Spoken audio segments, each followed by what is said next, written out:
예배 시간이에요. 잠깐, 아직 준비가 안 되었다고요? 그럼 함께 준비해봐요. 먼저 주변을 깨끗하게 정돈해요. 단정한 옷으로 갈아입어요.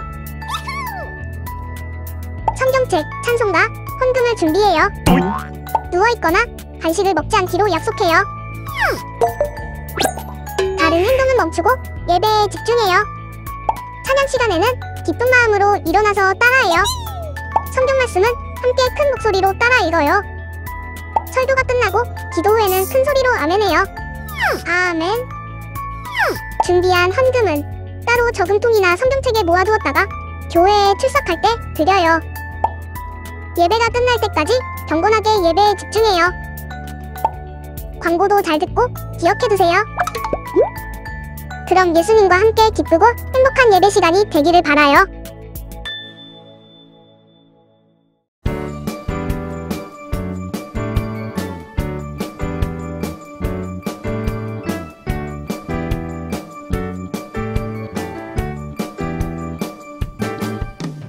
주의 자비가 내려와 내려와 주의 자비가 봄비같이 주의 자비가 내려와 나를 덮네 주의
살아계셔서 우리와 함께 하시는 하나님 아버지, 두기둥 아동부 친구들 축복하시고 새학년 새학기를 허락하시니 감사합니다. 여전히 모임과 활동에는 제한이 있지만 공간 제한을 받지 아니하시는 하나님께 예배할 수 있는 은혜를 주시니 감사합니다. 예배하는 우리 모두에게 성령을 부어 주시옵소서. 은과 금을 찾는 것 같이 오직 여호와의 말씀을 구하며 보배를 찾는 것 같이 주님을 찾게 하옵소서. 여호와 경외함을 방해하는 문화, 영상, 게임, 오락으로부터 우리 아동부 친구들을 보호하여 주시기를 기도합니다. 아동부를 말씀으로 인도하시는 서영수 목사님의 삶과 가정을 축복하시니 감사합니다. 이후에도 더욱 주께 존귀하게 쓰임받는 목사님 되게 하옵소서. 아동부와 교회를 향해 기도를 쉬지 않는 우리 선생님들에게 풍성한 은혜를 허락하여 주시옵소서. 한 주간도 아동부 친구들을 선한 길로 인도하시고 안전하게 행할 수 있도록 지켜주시옵소서. 예수님의 이름으로 기도합니다. 아멘. 할렐루야. 사랑하는 아동부 친구들 잘 지냈습니까? 네, 한 주간도 여러분들이 어떻게 지내는지 참 궁금한 하루하루를 살고 있습니다. 예전에는 그래도 일주일에 한 번씩 여러분들의 얼굴을 보면서 지난 한 주를 어떻게 살았는지 서로 물어보면서 또 이렇게 시간을 가질 수 있었는데, 요즘은 저희가 이렇게 만날 수가 없다 보니까 과연 우리 아동부 친구들이 일주일을 어떻게 살고 있는지 참 궁금한 그런 하루하루를 살아가고 있는 것 같습니다. 아무쪼록 우리 친구들 건강하게, 또 우리 씩씩하게, 또 재미있게 또 이렇게 하루하루를 잘 보낼 수 있기를 늘 저를 비롯한 선생님들이 기도하고 있습니다. 우리 친구들 힘있게 하루하루를 살아가기를 바랍니다. 자, 오늘도 목사님하고 같이 함께 하나님의 말씀을 함께 나누는 시간을 가지기를 원하는데요.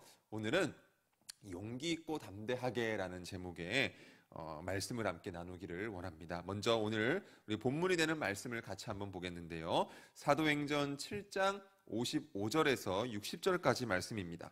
사도행전 7장 55절에서 60절 옆에 지금 화면에 나오고 있죠. 제가 읽을 테니까 여러분들도 눈으로 한번 따라와 주면 좋을 것 같아요.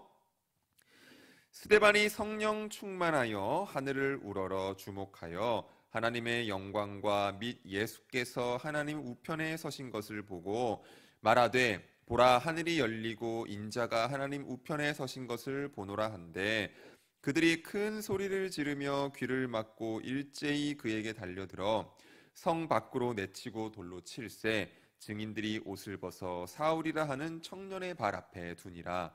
그들이 돌로 스데반을 치니 스데반이 부르짖어 이르되 주 예수여 내 영혼을 받으시옵소서 하고 무릎을 꿇고 크게 불러 이르되 주여 이 죄를 그들에게 돌리지 마옵소서 이 말을 하고 자니라. 아멘.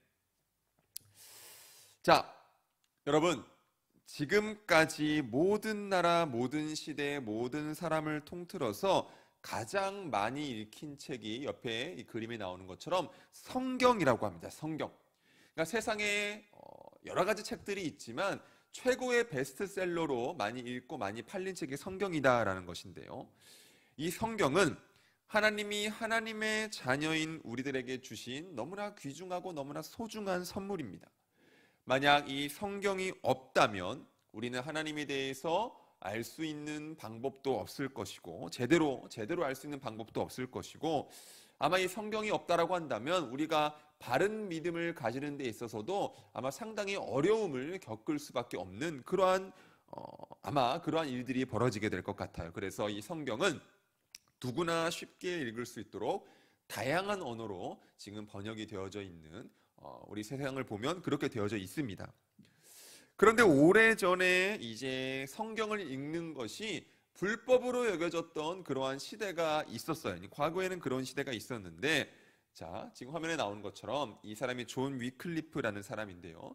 이 존 위클리프라는 사람이 살던 시대가 그랬습니다. 이 존 위클리프는 1320년대에 영국에서 태어났습니다.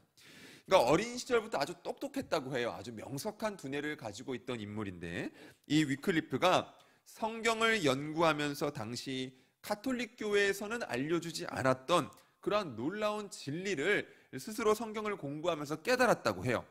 그러니까 그것이 무엇인가라고 하니 바로 이 성경은 하나님이 모든 그리스도인들에게 선물로 주신 가장 귀한 보물이다라는 그러한 깨달음이었다고 합니다.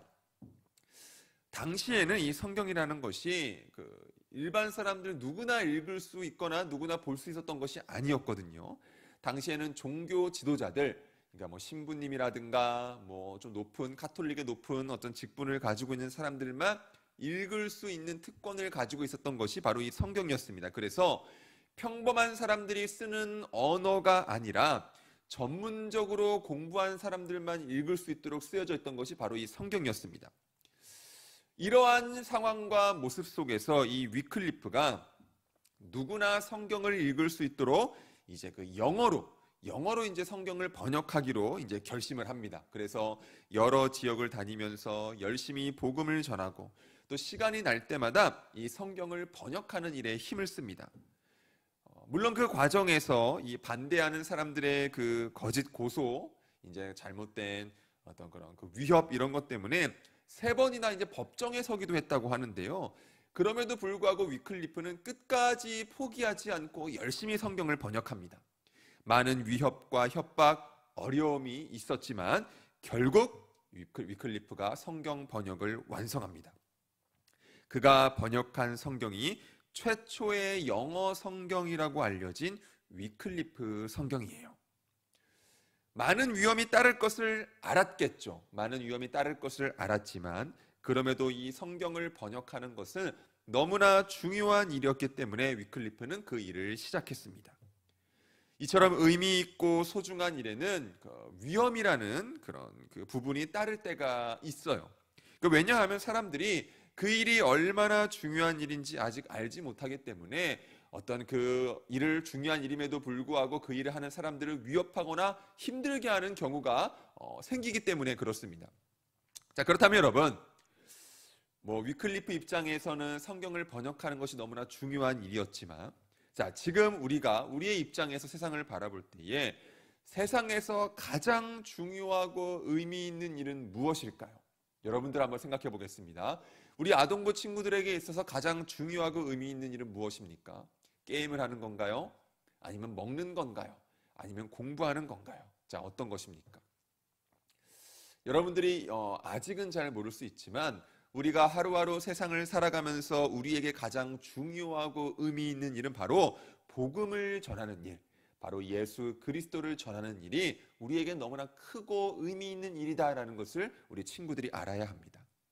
복음을 통해서 사람들을 구원할 수 있기 때문에 그런 것이죠. 그래서 복음을 전하는 일에는 많은 어려움이 따라오기 마련이에요. 복음을 전할 때에 내가 좀 어려움과 핍박을 당할 때가 있고, 내가 어떤 모함 또 위협을 당할 때가 있고, 때로는 부끄러움을 당할 때도 있고, 반대에 부딪힐 수도 있는 것이 바로 이 복음을 전하는 일입니다. 그럴 때 우리는 어떻게 해야 될까요? 내가 복음을 전할 때에 나에게 어려운 상황이 닥칠 수가 있는데 그럴 때 여러분들 어떻게 하겠습니까?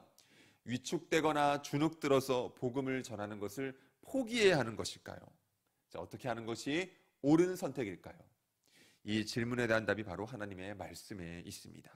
예루살렘 교회에 오늘 우리가 읽은 이 본문의 말씀을 근거로 해서 예루살렘 교회에 나타난 이야기를 통해서 하나님은 우리에게 이렇게 말씀해 주십니다. 우리 같이 한번 읽어볼까요? 용기 있게 복음을 전하라. 예루살렘 교회를 통해서 예수님을 믿는 사람이 날마다 늘어가기 시작했습니다.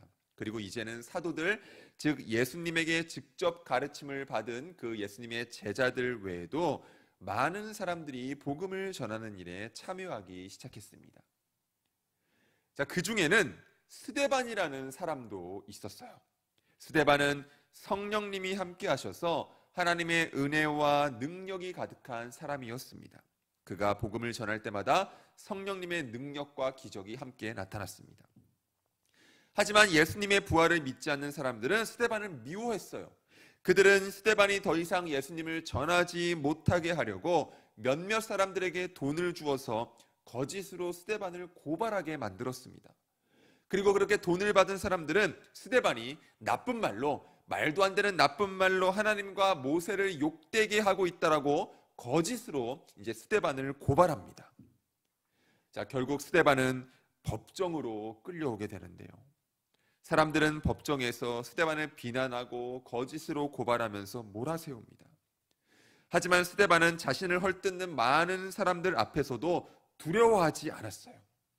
오히려 사람들은 스데반의 그 얼굴을 보며 마치 천사의 얼굴과 같다. 아니, 법정에 끌려온 저 사람의 얼굴이 어떻게 저렇게 천사와 같은가라고 그러한 느낌을 받게 됩니다. 재판장 역할을 하는 대제사장이 스데반에게 물었어요.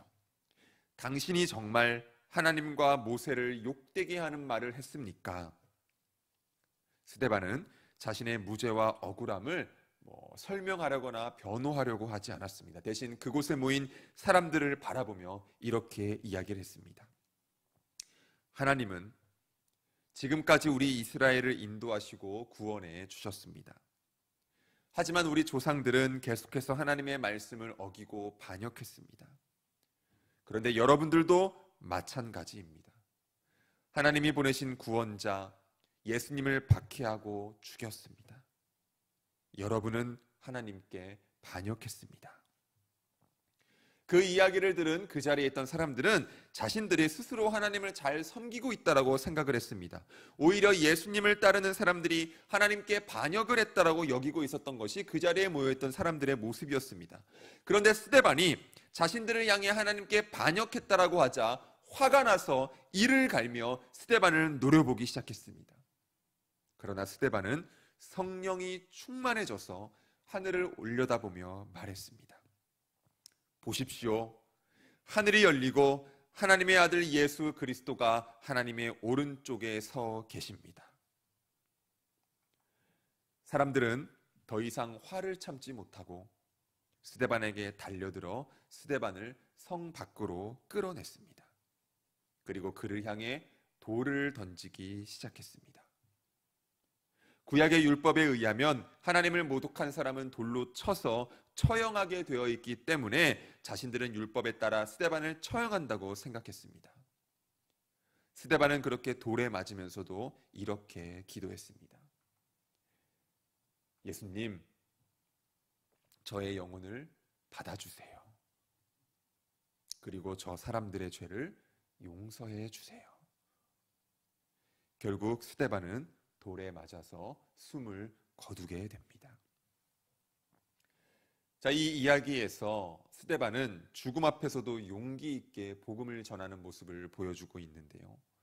하나님이 죽음보다 강하고 위대한 분이신 것을 잘 알고 믿었기 때문에 스데반은 그렇게 할 수 있었던 것이죠. 또한 예수님이 우리의 구원자이심을 믿었기 때문에 그렇게 담대하게, 그렇게 용기 있게 복음을 전할 수가 있었습니다. 예루살렘 교회가 커지고 믿는 사람들이 많아지면서 예수님을 전하는 일이 어려웠던 것 같아요. 일이 점점 위험하게 됐던 것 같습니다. 왜냐하면 예수님을 미워하고 십자가에 처형한 유대 지도자들에게는 힘과 권력이 있었기 때문에 그렇습니다. 그래서 예수님을 믿는 사람들은 함께 모여 하나님께 간절히 기도했습니다. 어떻게 기도를 했는가? 주여, 이제도 그들의 위협함을 굽어보시옵고 또 종들로 하여금 담대히 하나님의 말씀을 전하게 하여 주시오며 이렇게 하나님께 간절히 기도했습니다. 자, 여러분, 정말 놀랍지 않습니까? 예수님의 제자들은 위험을 없애달라고 기도하지 않았습니다. 오히려 많은 위험이 있을 수 있지만 그럼에도 내가 담대하게 복음을 전할 수 있는 용기를 달라고 예수님의 제자들, 당시 예수님을 믿었던 그 사람들은 그렇게 기도한 것입니다. 하나님은 제자들의 기도에 또 응답하여 주셔서 그들이 죽음까지도 두려워하지 않고 끝까지 복음을 전할 수 있도록 그 마음 가운데 용기를 더하여 주셨습니다. 자, 비록 지금 대한민국에서 우리가 복음을 전한다고 해서, 여러분들이 전도한다고 해서 우리가 감옥에 가거나 처벌을 받지는 않지요. 하지만 여전히 복음을 전하는 것은 결코 쉬운 일이 아닌 것만은 확실한 것 같습니다. 복음을 전하는 일이 부끄럽게 느껴지기도 하고 내가 복음을 전할 때에 그것이 거절당할 것이 두렵기도 합니다. 복음이 전해지는 것을 싫어하는 사탄이 여러 가지 방법으로 우리가 전도하는, 우리가 복음하는 것을 방해하기도 합니다. 그래서 우리에게는 그 어떤 때보다 복음을 전할 때에 용기가 필요한 것입니다. 우리도 예수님의 제자들처럼 복음을 전할 용기를 달라고 우리 하나님께 기도하면, 우리 아동부 친구들도 여러분들이 있는 학교나 여러분들이 다니는 학원에서 전도하기 위해서, 예수님을 전하기 위해서 예수님 내게 용기를 주세요라고 기도하면 우리 하나님께서 반드시 여러분들에게 용기를 주실 것입니다. 주님이 주신 그 용기를 가지고 우리 모두 용기 있게 복음을 전하는 예수님의 증인이 되기를 결심하는 그러한 마음으로 하루하루 살아가는 우리 아동부 친구들이 되기를 주님의 이름으로 축원합니다. 그러한 마음을 담아서 우리 다 함께 다시 한번 외쳐볼까요? 외쳐봅니다. 용기 있게 복음을 전하라. 우리 한 번만 더 외쳐봅니다. 용기 있게 복음을 전하라. 우리 같이 기도하겠습니다. 하나님 감사합니다. 오늘 수대반 집사님의 이야기를 통해서 용기 있게 복음을 전하는 것에 대해서 함께 은혜를 나누었습니다. 우리 아동부 친구들, 전도하거나 친구들에게 예수님을 이야기하는 것이 힘들 수 있고 어려울 수 있지만 어떤 상황에서도 용기 있게 복음을 전하고 용기 있게 예수님을 선포할 수 있는 우리 아동부 친구들 될 수 있도록 하나님께서 도우시고 힘이 되어주시고 늘 함께하여 주옵소서. 여전히 계속되는 어려운 상황 속에서 우리 친구들을 늘 지켜주시기를 간절히 기도합니다. 또한 머리에는 지혜를 주시고 세상 살아가는 데 필요한 것들을 주님 채워주셔서 우리 친구들 어느 곳에 있든지 하나님의 보호하심 가운데 거하는 그러한 용기 있는 믿음의 자녀로 살아갈 수 있도록 축복하여 주옵소서. 그렇게 우리 친구들과 함께하여 주실 줄을 믿으며 예수님의 이름으로 감사하며 기도드립니다. 아멘. 제가 축도하고 예배를 마칩니다. 이제는 우리 주 예수 그리스도의 은혜와 하나님 아버지의 크신 사랑과 성령 하나님의 감화 감동 위로 내주 교통하심이 오늘 말씀을 듣고 내가 어떤 상황에서든지 용기 있게 복음을 전하겠습니다 라고 다짐하고 나아가는 사랑하는 우리 아동부 친구들 머리 위에 이제부터 영원토록 함께 하시기를 간절히 축원하옵나이다. 아멘.